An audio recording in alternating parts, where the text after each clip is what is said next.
Your bank, your taxes, your currency, all shaped by colonialism. From the glittering coins once stamped by imperial powers to the neon-lit trading floors of global finance today, the history of money, banking, and taxation is not just ancient lore. It is a living legacy of colonial institutions, policies, and power. In one sweeping arc, colonialism established the very foundations of modern financial systems that still govern how wealth flows around the world.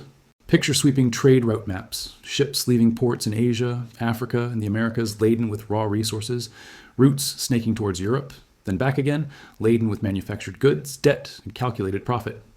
These routes weren't just about spices or cotton. They were arteries pumping capital, forced labor, and economic control. Through colonial trade, entire financial architectures began to take shape, built to serve empire, not people. See old colonial currencies, silver rupees, francs, pounds issued in faraway lands, coins and banknotes unfamiliar to their holders, but mandatory to use. Colonizers systematically replaced local barter systems or traditional currencies with their own, enforcing foreign monetary instruments decades, sometimes centuries, before independence. Fast forward to today, those colonial era structures evolved into the global banking networks, centralized monetary authorities, credit institutions, and stock systems that dominate modern finance. The same tools of control, currency systems, centralized banks, tax regimes, are still the backbone of how nations manage money, debt, and development. The inequalities that global capitalism grapples with, wealth concentration, uneven development, debt burdens, often trace back to how colonial powers first structured financial systems in colonized lands. How colonial history shaped banking, taxation, and monetary control, turning far-flung colonies into sources of wealth for metropoles and laying the groundwork for modern global inequality. Financial world as we know it isn't just random or natural. It is deeply historical. Its roots remain alive in today's money, taxes, and banks. We often think of modern banking and financial systems as neutral, technical constructs that emerged naturally with industrialization and globalization.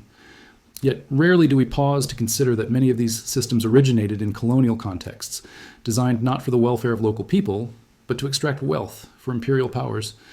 The link between colonial rule and contemporary global finance remains under-recognized. Most narratives of modern finance start in the 19th or 20th century, leaving out the earlier colonial roots that laid the foundation.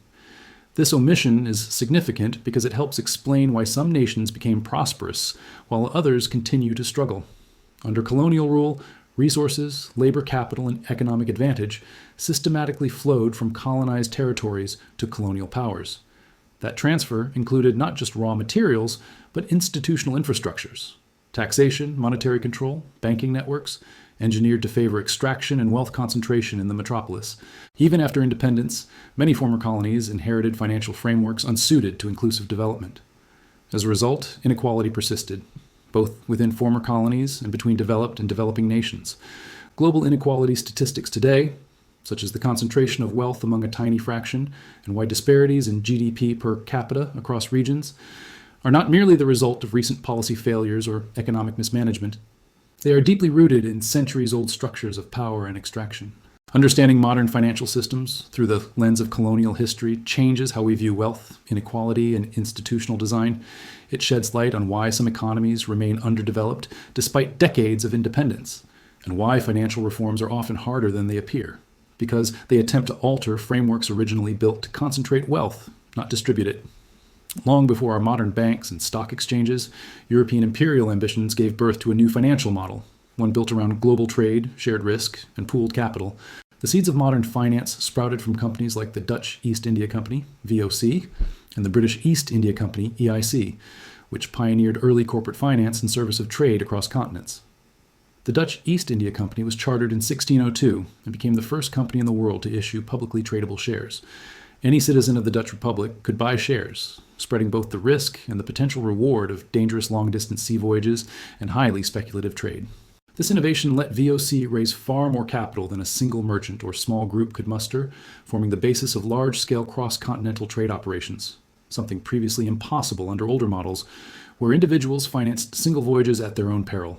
Crucially, the VOC's creation led directly to the establishment of what is widely regarded as the world's first real stock exchange, the Amsterdam Stock Exchange. Through this exchange, investors could buy and sell shares, transferring ownership, trading risk, and enabling secondary markets for equity. That simple, radical idea, pooled capital plus, tradable ownership plus, shared risk, laid the financial DNA of today's global markets. The British East India Company, chartered in 1600, adopted and adapted this model. Originally, voyages were funded separately, with profits distributed per voyage. Over time, the EIC transitioned into a permanent joint stock corporation with fixed capital, regular shareholder dividends, and a corporate governance structure, features that mirror modern corporations. These trading companies managed not just exchange of goods across continents, spices, textiles, precious metals, but also money, risk, and capital flows. They organized long-distance risk by pooling resources. They enabled large-scale projects, such as outfitting fleets, building ports and fortifications, and they made global trade scalable in a way previous merchant-based trade could never match. This structure, joint stock companies, share markets, pooled risk, became the foundation upon which modern stock exchanges and multinational corporations are built. The financial innovations born out of colonial-era trade, shared ownership, tradable shares, long-term capital, and risk distribution, are direct ancestors of the stock markets, corporate entities, and global finance systems that define the modern world. Colonial rule transformed taxation across Africa, Asia, and the Americas by imposing structured, monetized tax systems that redirected local economies toward the financial needs of imperial powers. Before colonization, many societies relied on forms of tribute, labor obligations, or local resource sharing. European empires replaced these decentralized practices with formal tax regimes such as land taxes, poll taxes, hut taxes, and head taxes. These taxes were not merely administrative tools. They were deliberate mechanisms to reorganize societies around cash production, labor extraction, and state control. One of the most influential colonial taxes was the land revenue system. In British India, models like the permanent settlement, 1793, the Ryotwari system, and the Mahalwari system turned land into taxable private property for the first time on a mass scale. This forced agricultural communities to enter cash-based relationships with the colonial state. The revenue generated funded administrative expansion, military campaigns, and infrastructure built primarily for extraction. Land revenue became one of the largest income sources for the British Empire in the 19th century. In Africa, colonial governments adopted poll taxes and hut taxes that charged individuals or households simply for existing within the colony. These taxes compelled people to earn money in cash rather than in traditional forms of subsistence. The British, French, Portuguese, and Belgian administrations used these taxes to force local men into wage labor on plantations, mines, and settler farms. By tying taxation to cash, colonial states ensured a steady flow of inexpensive labor into industries controlled by Europeans. These colonial tax systems did more than extract revenue. They reshaped economic behavior, property relations, and labor patterns. By assigning monetary value to land, homes, and people, colonial states standardized revenue collection in ways that reflected European fiscal thinking. After independence, many new nations inherited these systems because they provided predictable state income and structured administrative control. As a result, modern governments across former colonies still rely on forms of property taxes, excise taxes, income taxes, and agricultural taxes that trace their lineage to colonial frameworks. The concepts of land valuation, cadastral surveys, standardized property assessment, direct taxation, and centralized revenue departments evolved from institutions first designed under colonial rule. The logic of colonial taxation, forcing monetization, formalizing property, and securing reliable government revenue, continues to influence economic policy, tax enforcement, and state building across the global South. Colonial powers introduced standardized currencies to replace the patchwork of local barter systems, regional coins, and informal trade systems that had existed across colonized territories. In many parts of Asia and Africa, diverse local currencies or barter arrangements served communities, but European colonizers imposed uniform, empire-backed money to streamline taxation, trade, administration, and control. In the case of the Indian subcontinent, the British East India Company and later British colonial government enacted sweeping monetary reforms. The pivotal step came in 1835 under the Coinage Act, which established the silver Indian rupee as the sole legal tender across British-ruled territories. The act standardized the rupee's weight, 180 troy grains, and silver content. This replaced dozens of older coins, gold pagodas, regional silver rupees, and other local coinages that varied widely in value and complicated internal commerce. With a unified currency, colonial authorities gained tighter control over taxation, trade, and revenue collection. The uniform rupee simplified administration and helped integrate the economy under colonial rule. Beyond India, colonial powers used similar tactics elsewhere. In British West Africa, for example, they established the West African Currency Board, WACB, in 1912 to issue the British West African pound, pegged to the British pound sterling. The board was headquartered in London. ensuring that ultimate monetary control remained in the imperial center. Through such currency boards, colonial authorities tightly controlled minting, money supply, and reserve backing, often requiring 100% backing in sterling or gold for money issued in colonies. Likewise, in French colonies, local currencies, such as the CFA franc, originally Franc des Colonies Françaises d'Afrique, were introduced to replace indigenous currencies and bind colonial economies to metropolitan monetary systems. By controlling minting, exchange rates, and money supply, colonial powers shaped not only the currency used in colonies, they shaped monetary geography. Colonized economies became integrated into a global imperial monetary network, with money flowing toward the colonial powers, and local economic autonomy diminished. These currency systems laid the groundwork for modern central banking and monetary control structures. The mechanisms of standard currency issuance, pegged exchange rates, reserve-backed currency boards, and centralized minting, all introduced under colonial rule, became templates for post-colonial nations. Even after independence, many countries retained elements of those systems, shaping modern monetary policies and financial infrastructure. In this way, colonizers didn't just extract resources. They built the monetary and financial scaffolding still in place today. The money people use, the rules of currency issuance, exchange, and backing, all bear the imprint of colonial monetary control. Colonial powers structured their colonies primarily as extraction zones, sources of raw materials, cash crops, minerals, and cheap labor, rather than as self-sufficient economies aimed at the welfare of local populations. This design shaped entire regions around extraction activities, plantations, mines, and cash crop agriculture, oriented toward export to metropoles. In many colonies, plantation systems produced commodities such as sugar, cotton, rubber, tobacco, tea, coffee, and other tropical goods. These cash crop economies required large tracts of land, centralized control, and often coerced or enslaved labor. Meanwhile, mining, with precious metals, minerals, or other resources, became a core colonial strategy. The profits from these enterprises were funneled back to Europe, not reinvested locally. Because these colonies were optimized for extraction and exports, local economies rarely developed diversified industry or internal wealth-generating capacity. Instead, colonies became deeply dependent on the export of raw materials and cash crops, and largely incapable of building domestic manufacturing industries or balanced economic growth. As resources and wealth flowed out, European metropoles accumulated capital rapidly. That capital became the foundation for banking systems, insurance, industrialization, and large-scale investments in Europe. In other words, much of the financial and industrial might of Western Europe traces back to the wealth extracted from colonies, wealth built on plantations, mines, and export-driven economies. At the same time, colonized regions were left with skewed land ownership, concentration of resources, and economic structures ill-suited for equitable development. Land inequality is one of the long-lasting legacies. Colonial powers and settlers often appropriated large tracts of fertile land, leaving indigenous populations with little or no ownership. This created persistent wealth and asset inequalities that have carried over generations. After independence, many former colonies inherited economic systems designed not for broad-based prosperity, but for export and extraction. As a result, these countries frequently struggle with structural problems: lack of diversified industrial base, overdependence on commodity exports, limited social infrastructure investment, and persistent inequality. This historical setup helps explain much of today's global wealth gap and persistent debt structures. Wealthy countries, former colonizers, inherited both the capital and institutional frameworks to build banking, industry, and global trade dominance.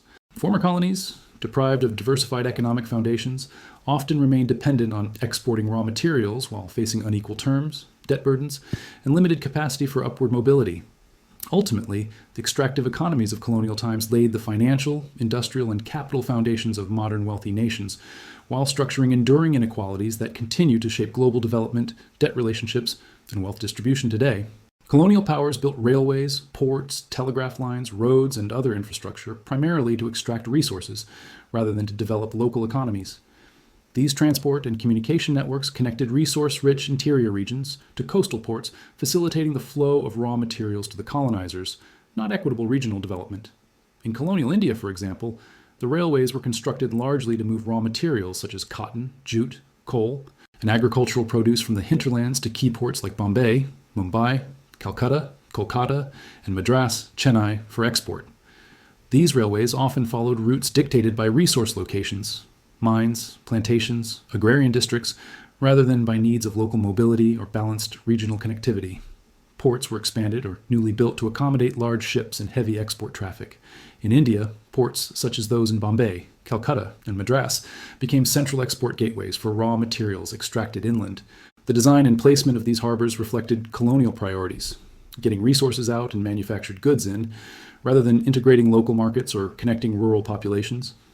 Communication infrastructure also played a key role. Telegraph lines were laid across vast colonial territories to allow the colonial administration to coordinate between remote extraction sites, ports, and imperial centers.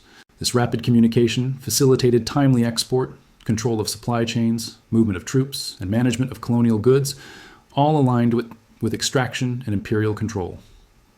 Because most of this infrastructure was oriented inward toward ports and colonial export systems, it did not encourage diversified industrial or local commercial development.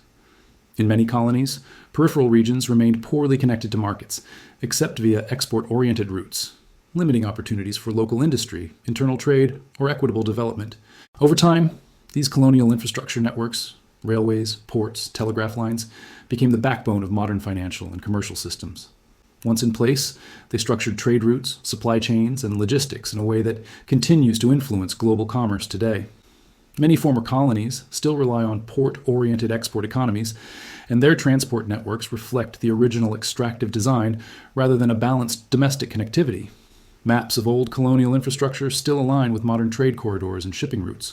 The geographic legacy remains. Most major export hubs and trade arteries in former colonies follow the paths laid down by colonial powers. This historical imprint continues to shape not only how goods move, but also where wealth accumulates, which regions develop, and which remain marginal. Colonial-era infrastructure wasn't just about rails or ports. It was about shaping entire economies around resource extraction. That groundwork built the skeleton of today's global trade and financial systems, with patterns set centuries ago still visible in modern economic geography. Beginning in the mid to late 19th century, European banks extended their reach far beyond their home countries, opening branches across colonies to serve trade, imperial administration, and settler interests. Institutions rooted in London or other European financial hubs established formal banking infrastructures in colonies, displacing traditional local lending networks and informal finance systems. One clear example is the Chartered Bank of India, Australia, and China, incorporated in London in 1853, which was instrumental in financing British colonial trade across the East. Later, that bank merged and evolved after 1969 into what we now know as Standard Chartered, a global bank whose roots lie in colonial-era finance. Similarly, Barclays, originally a goldsmith banking business in London from the 17th century, transformed over centuries into a global banking operation. By the early 20th century, Barclays expanded overseas into colonial territories under the name Barclays Bank DCO, Dominion, Colonial, and Overseas.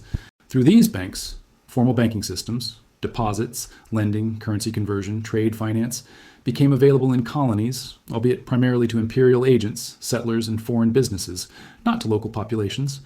These banks replaced traditional local financial networks, systems of informal lending, community credit, barter, or small-scale savings, with structured capital-heavy banking institutions modeled on European practices. This formal banking infrastructure supported colonial economies, financing ports, plantations, mining, trade routes, and large-scale export operations. Even after independence in many former colonies, these banks, or their successors, remained dominant. The banking architecture, practices, and regulations they introduced often persisted. As documented in post-colonial African banking history, colonial origin banks tended to survive far longer than indigenous ones. Their dominance shaped credit availability, financial inclusion, and economic power, often reinforcing inequalities between foreign settler interests and local communities. European banks and their colonial branches didn't just serve as financial service providers. They established and institutionalized modern banking systems in colonies. These systems replaced traditional financial networks, facilitated imperial trade and extraction, and laid down the institutional, regulatory, and structural foundations of banking in many parts of the world. Even today, global banking markets bear the imprint of that colonial-era expansion and control. After independence, many nations inherited economic structures built for extraction, narrow, export-oriented, often dependent on cash crops or raw materials rather than diversified industry. Because economies remained fragile and poorly structured for development or self-sustaining growth, many newly independent states turned to external borrowing to finance development, infrastructure, or balance of payments needs. At this point, global financial institutions such as the International Monetary Fund, IMF, and the World Bank become prominent actors. These institutions offered loans and aid packages, but with strings attached. In exchange, borrowing countries had to implement what are known as structural adjustment policies. Structural adjustment programs, SAPs, typically demanded deregulation, privatization of state-owned enterprises, removal of trade barriers, currency devaluation, austerity in public spending, and reduction of social services. In many cases, these reforms undermined nascent industries, worsened access to health care and education, and disproportionately impacted vulnerable populations. Critics argue that this pattern is a form of economic dependence. Some call it modern or neocolonialism. Though former colonies gained political independence, economic controls shifted to global creditors, international finance institutions, and multinational interests. Under this system, many developing countries struggle to break out of cycles of debt and dependency. Debt servicing often consumes large portions of national budgets, leaving little for development, public welfare, or investments in human capital. The result is a structural lock. Countries remain tied to exporting raw materials or cash crops, continuing patterns established under colonial rule, while lacking the capital, infrastructure, or policy space to build diversified, autonomous economies. In many cases, these economic prescriptions have deepened inequality rather than alleviating it. Research shows that IMF linked structural adjustment correlations with rising income inequality across many states between 1980 and 2014. Thus, even decades after political independence, the financial and institutional frameworks of colonial times continue shaping economic realities. Former colonies may have their own governments, but many remain entangled in systems where financial rules, debt obligations, and global market dependencies undermine economic sovereignty. This legacy shows that colonial-era exploitation didn't entirely end with independence. Through debt, structural adjustment, and international financial dependency, many nations continue to operate under constraints that echo colonial power dynamics, often with Western institutions, banks, and creditors replacing formal colonial rule. Centuries after colonial rule formally ended, the financial and economic systems built during colonialism continue to shape who gains economic power and who remains marginalized. Western nations today enjoy strong currencies, deep capital markets, and global economic influence. Many former colonies remain resource-dependent, debt-strapped, or caught in cycles of underdevelopment. One reason Western nations benefit so much is that colonial-era extraction shifted enormous wealth toward the imperial powers, wealth that then seeded industrialization, banking systems, capital accumulation, and global financial dominance. Colonizing countries accumulated capital from raw material exports, colonial trade profits, and control over global markets. That capital provided the foundation for modern banking, investment, industrial growth, and financial markets that dominate global economics today. Moreover, some Western currencies and financial systems carry what economists call exorbitant privilege. For example, reserve currency nations can borrow more cheaply, handle global capital flows, and sustain trade deficits without the same immediate pressures as other countries. This structural advantage helps sustain strong currencies, deep financial markets, and global investment capacity, all legacies tied to historical economic dominance and early accumulation of capital.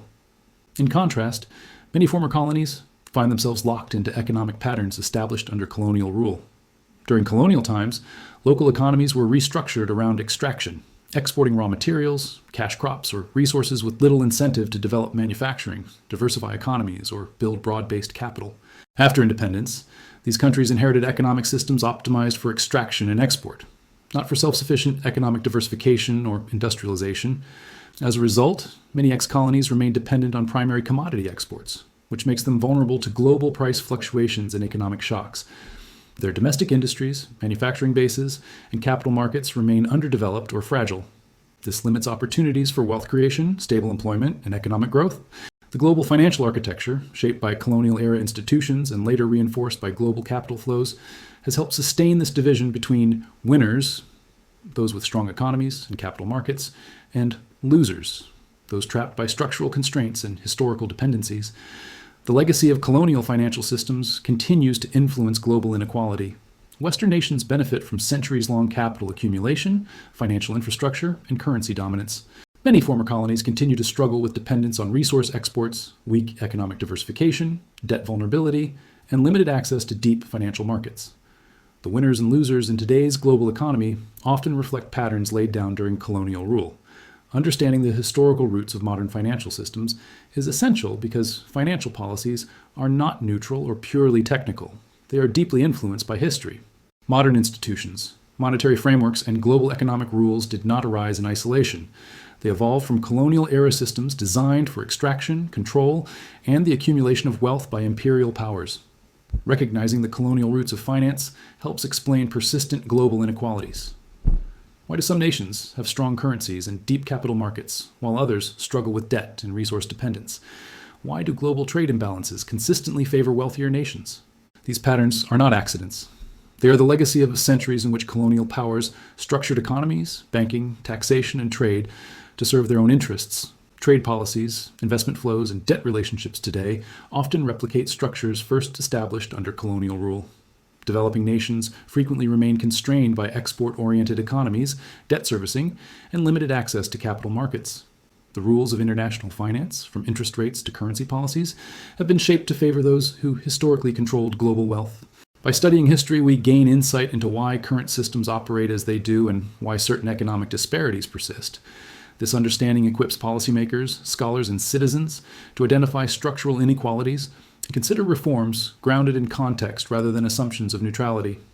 It also highlights the importance of developing financial institutions, economic policies, and trade practices that prioritize inclusive growth rather than repeating historical patterns of extraction and dependency. Moreover, awareness of colonial legacies allows us to challenge existing global hierarchies. Recognizing that financial systems were historically designed to concentrate power and capital in specific regions empowers countries and organizations to pursue policies aimed at redistribution, economic diversification, and financial autonomy. History is not merely academic. It is a practical tool for understanding the dynamics of modern finance. By tracing inequality, debt patterns, and trade imbalances to their colonial origins, we can better comprehend the present, anticipate challenges, and advocate for equitable economic structures. Understanding the colonial foundations of today's financial systems is the first step in addressing persistent disparities and shaping a more balanced and just global economy. Financial reforms, redistribution policies, and global economic restructuring are not abstract ideas. They are necessary considerations if nations and international institutions aim to build a more equitable system. Acknowledging the colonial foundations of banking, currency control, taxation, debt dependency, and trade patterns allows us to question who benefits from the current system and who is left at a disadvantage. Many developing nations remain dependent on exporting raw materials, servicing debt, and following economic rules that reflect historical inequalities. Reforming these structures could pave the way for a more balanced distribution of global wealth and opportunity.